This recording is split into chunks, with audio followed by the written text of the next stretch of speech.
દેશભરમાં હવામાનની ચેતવણીઓ વચ્ચે મધ્યપ્રદેશ અને રાજસ્થાનના 56 જિલ્લામાં વરસાદની આગાહી કરવામાં આવી, જ્યારે કે 18 જિલ્લામાં હીટવેવનો ખતરો છે। બિહાર અને ઝારખંડના વીજળી પડવાથી 5 લોકોના મોત નીપજ્યા છે। જોઈએ આ વિશે એક અહેવાલ।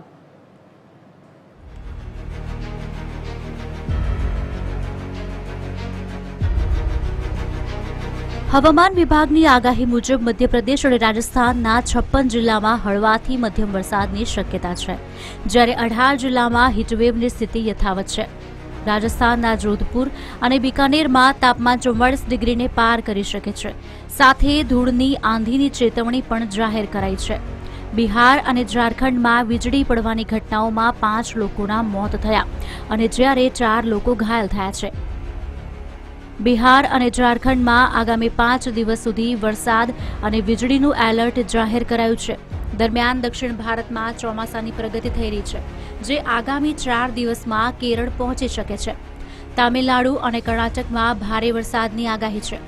પૂર્વોત્તર રાજ્યોમાં પણ હવામાન વિભાગે 5 દિવસ માટે વરસાદ અને વીજળીની ચેતવણી જાહેર કરી છે। ભોપાલમાં હવામાનની બદલાતી સ્થિતિ વચ્ચે લોકોને હીટવેવ અને વરસાદ બંનેનો સામનો કરવો પડી રહ્યો છે। હવામાન વિભાગે સાવચેતી રાખવા અપીલ કરી છે। હવામાનની આ બદલાતી સ્થિતિ વચ્ચે લોકોને સાવચેત રહેવાની સલાહ પણ આપવામાં આવી છે। Bureau report, TV13 Gujarati.